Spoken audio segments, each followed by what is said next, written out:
This is KGW News at 11. We begin with the issue rippling across our city and impacting so many of your neighbors. Tonight, we're getting new insights into the gun violence in Portland.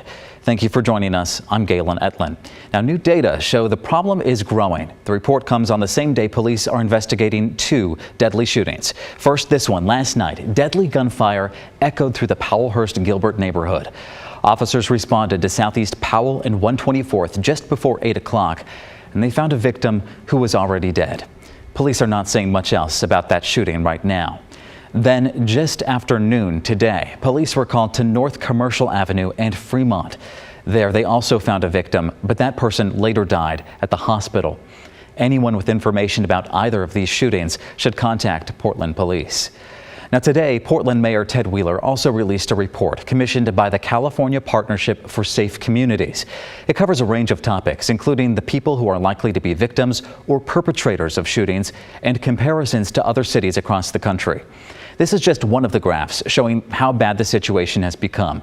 You can see steady rises and falls dating back to 2002, but around 2018, the number continues to rise. And there's this graph showing the homicide rate per 100,000 people compared to other cities.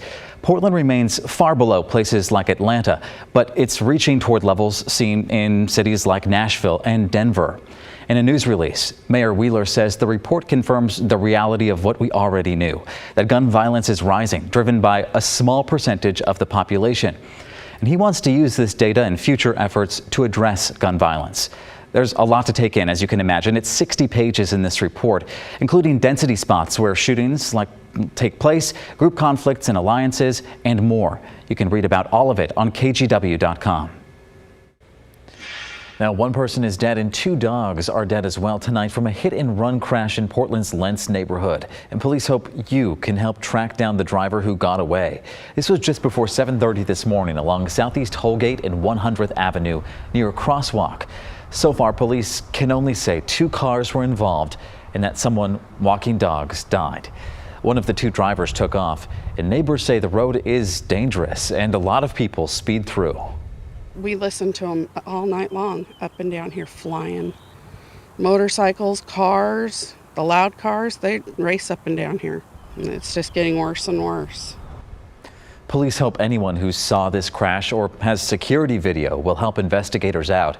The city designates Holgate Boulevard as a high crash street as well. The speed limit has been lowered to 30 miles per hour and PBOT has improved some crosswalks. Well, young women from around the country have a piece of Oregon with them and some firefighting knowledge to take with them too. This camp started 14 years ago and offers free firefighting training to help women break into the field. Fewer than 5% of career firefighters are women, so a group of female firefighters and paramedics are pushing to make the profession more diverse. There was a camp last week in Portland, and today's was hosted by Tualatin Valley Fire and Rescue, and there are a number of career options out of this. There are apparently a lot of different positions I could have in the fire force. I could be more on the media presentation. I could be more of helping with storage, utility, and I could also be a firefighter while doing that. So it's interesting, like all the perspectives that I could have and like different opportunities. Participants come from all over to train for 3 days, and they learn everything from how to use ladders to the ways to extract someone from a car.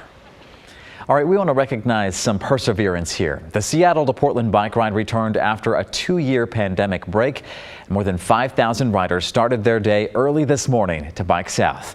Art Edwards joins us now and talk about an iconic ride with extra meaning this year, Art. Yes, that's right. Extra meaning because the ride is back and everybody's really excited about it. It is a perfect day for a ride.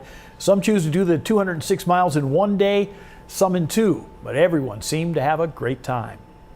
It's been a while since we've seen this in Portland. Riders finishing up the Seattle to Portland ride known as STP. Because of the pandemic, 2019 was the last time riders made the 206-mile ride from Seattle to Portland. Oh man, incredible. Couldn't ask for a much better day like today. We had mild temperatures and cloud cover practically the whole way through until we just arrived. We just started to have some sun breaks, so weather was on our side. People armed with signs stood near the finish line. The youngsters waiting for Granddad to finish, but cheering for everyone. Congratulations. The fastest riders made the trek in just over 10 hours. It was a brutal ride. It's not easy for anybody.